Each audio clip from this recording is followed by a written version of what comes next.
우리 아이에게 구순구결이 없다고 하더라도 치료받느라 고생하는 친구들을 볼 때 그냥 평범한 한 아이로 바라봐 주셨으면 좋겠습니다. 네.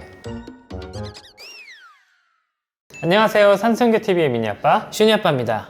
예전에 저희가 미처 회수하지 못한 떡밥을 회수해야 될 때가 됐어요. 떡밥 뭐지? 올해를 넘기면 안 돼. 아, 저희가 올해 올렸던 정밀 초음파 영상에서 그 다른 영상에서 자세하게 설명드리겠다고 한 주제가 있어요.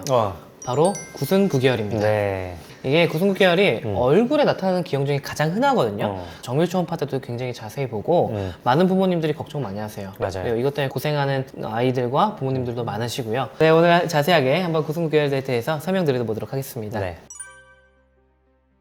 구순구계열. 이게 뭔지 좀 설명을 먼저 해주세요. 구순, 입술이나 국에 이제 입천장이 열, 틈이 생겼다. 벌어져 있다는 뜻이에요. 임신 중에 발생하는 기형 중에 하나예요. 선천적인 기형이고 간략하게 설명을 드리자면 우리의 몸이 만들어질 때는 양쪽에서 왼쪽과 오른쪽이 이렇게 만납니다. 우리가 사실은 이게 벌어져 있었어요.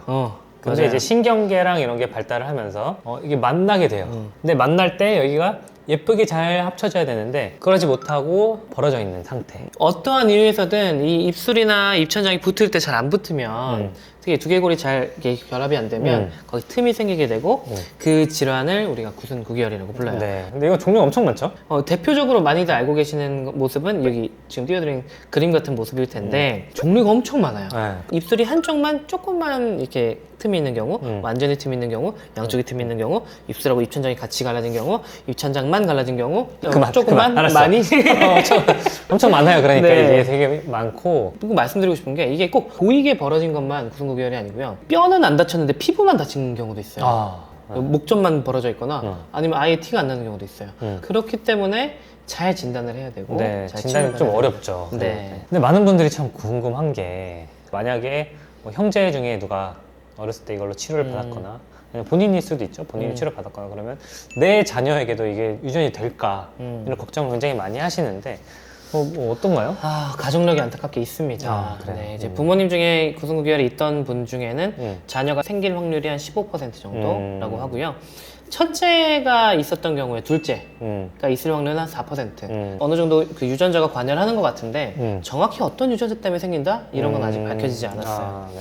네, 뭐 이런 것뿐만이 아니고 엽산 섭취 부족 이런 게 있을 때도 잘 생겨요. 신경이 발달할 때 이렇게 합쳐진다고 했잖아요. 신경관 결손도 마찬가지잖아요. 합쳐지지 못해서 생기는 거라 아마 이것도 비슷한 이유이지 않을까 싶네요. 엽산의 기능을 방해하는 약들이 있습니다. 뭐 항경련제라든지 그런 종류의 약들이 있는데 그런 것들을 임신 초기에 복용하는 경우에 구순구결이 잘 생길 수 있다, 위험도가 올라간다 라고 알려져 있는데 장황한 설명을 한다는 것은 잘 모른다. 맞아요.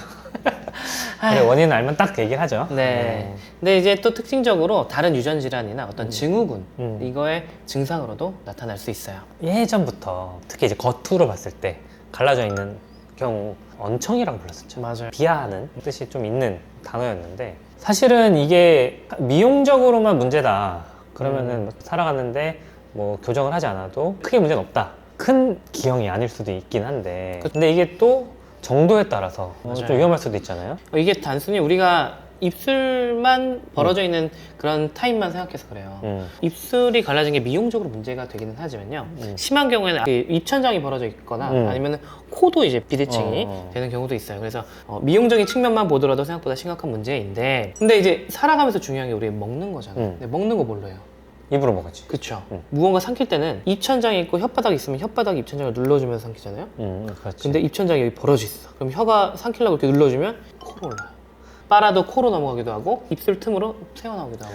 그러니까 우리가 빨대로 음료수 먹을 때 옆에 구멍이 뚫릴 때 생각하면 될 거야. 맞아요. 이게 잘 안 빨리겠죠? 네, 그래서 아기들 생명 유지에 필수적인 수유의 문제가 생긴다. 일반 젖병으로 잘 못 먹어요. 맞아요. 또 다른 문제는 언어 발달에도 문제가 생깁니다. 발음이 정확하게 나오지 않는 발달에 이상이 생길 수 있기 때문에 이게 단순히 보기 안 좋다라는 게 아니라 여러 가지 기능적인 중요한 이슈들이 있는 질환이에요. 그렇기 때문에 산전 진단이 되게 중요하죠. 맞아요. 그래서 보통 우리가 구순구결 같은 경우는 중기에 시행하는 정밀 초음파 때 보려고 노력을 합니다. 그게 보통 20주에서 22주 사이에 우리가 외형적으로 구조적으로 이상이 없는지 보는 초음파인데 그때 이제 얼굴 정면을 촬영을 해요.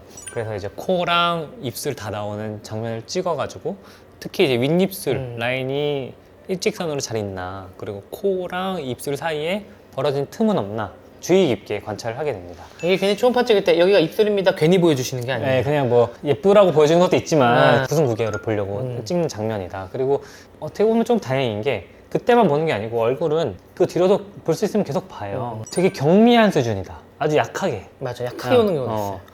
그리고 입술은 붙어 있는데 뒤에 9개월만 있는 거죠. 9개월만 있는 경우는 발견을 못하는 경우도 있습니다. 맞아요. 왜냐면 초음파로는 입 속에 잇몸이나 아니면 입천장까지 보기가 굉장히 어렵거든요. 그리고 이제 입술이 괜찮다면 그 안까지 우리가 예측하기는 굉장히 어려운 상황입니다. 그렇기 때문에 이제 태어나서 우리가 겉으로 봤을 때 멀쩡하게 태어났어도 태어나자마자 아이들을 평가할 때 간호사분들이 입 안에 손을 넣어봐요. 그래서 입천장이 괜찮은지 그것부터 확인을 하게 됩니다. 네. 이런 중요한 이유가 있어서 그런 검사를 하는 거다 알고 계시면 될 것 같습니다. 그래서 형이 말한 것처럼 수학과 입장에서는 태어나고 나서의 진찰이 되게 중요하거든요. 그래서 제일 어려운 경우가 다 막혀 있어. 입술도 다 붙어 있고 입천장도 다 막혀 있어. 근데 수유를 못 해. 잘 못 삼켜요. 그래서 입안을 자세히 보면 이게 우리가 하이 알치드 팔레이트라 그래가지고 이게 입천장이 높은 아이들이 있어요.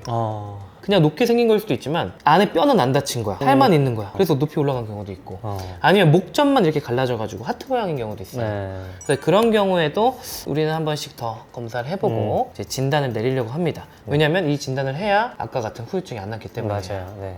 그래서 정말 다행인 거는 우리가 수술적인 치료로 충분히 교정할 수 있다는 거죠. 태어나서 이제 교정하고 요즘에는 성형 기술도 많이 발달을 했기 때문에 혹시라도 우리 아이가 이제 구순 구개열이 조금 의심이 되는 상황이거나 진단을 받았다 하더라도 치료를 받을 수 있으니까 그건 너무 걱정 안 하셔도 될 것 같아요. 네.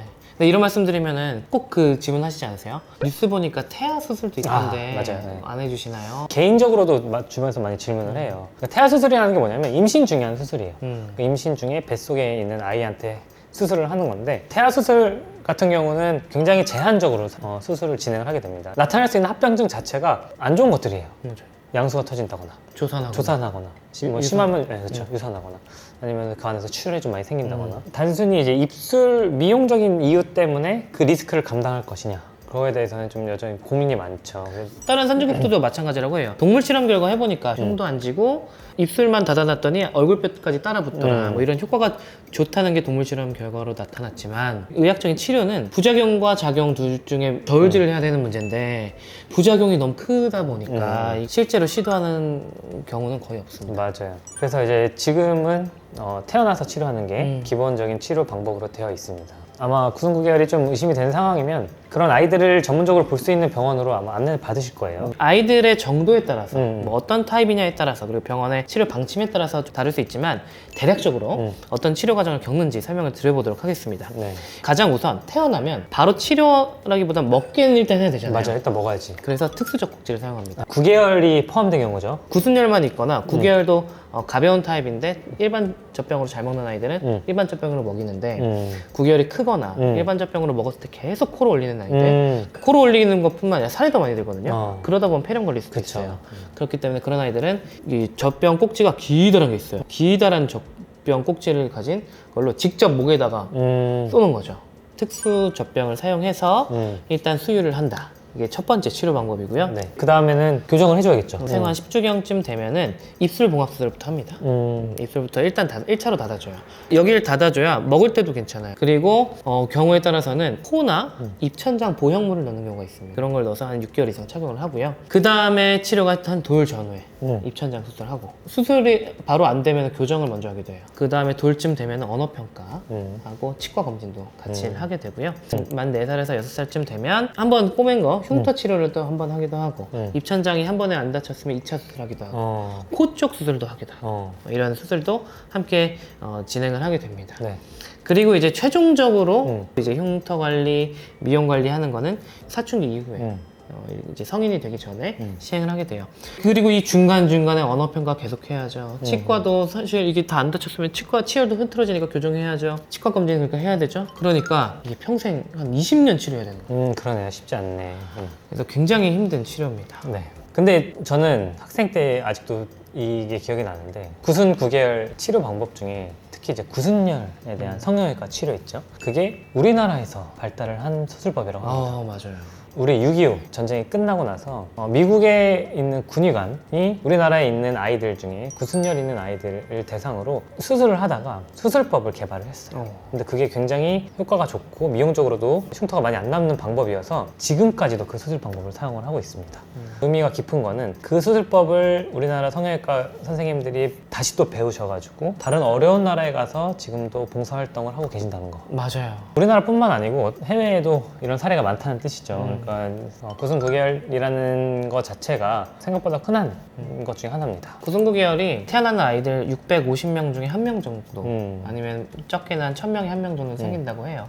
생명에 지장이 있지는 않지만 미용적으로, 기능적으로, 건강에 실제로 이상이 생길 수 있기 때문에 치료가 굉장히 중요하고요. 네, 사실 치료 과정이 굉장히 힘들고 어려울 수 있습니다. 지금 이제 치료받고 있는 우리 어린이, 학생 뿐만 아니고 부모님께도 응원의 메시지를 좀 전달해드리고 싶어요. 그리고 저는 오늘 영상을 기획하면서 꼭 말씀드리고 싶었던 게 치료받고 있는 중간의 아이들, 특히 뭔가 교정기를 끼고 있거나 보형물을 끼고 있는 아이들, 그리고 아직 치료가 다 되지 않아서 보여지는 모습이 조금 다른 아이들에게 아직도 신기하게 쳐다보는 분들이 많아요. 네. 그 어른들이 그렇게 시선을 보이다 보니까 아이들도 친구들끼리 놀리게 되고 그런 곱지 않은 시선을 보내는 게 사실입니다. 네. 근데 그것 때문에 굉장히 그 환자분들과 보호자분들이 힘들어하세요. 그래서 이 영상 보시면 이 질환이 얼마나 힘든 질환인지 다들 이해하실 수 있을 테니까요. 우리 아이에게 구순구계열이 없다고 하더라도 치료받느라 고생하는 친구들을 볼 때 그냥 평범한 한 아이로 바라봐 주셨으면 좋겠습니다. 네. 오늘도 저희 영상을 시청해주셔서 감사합니다. 감사합니다.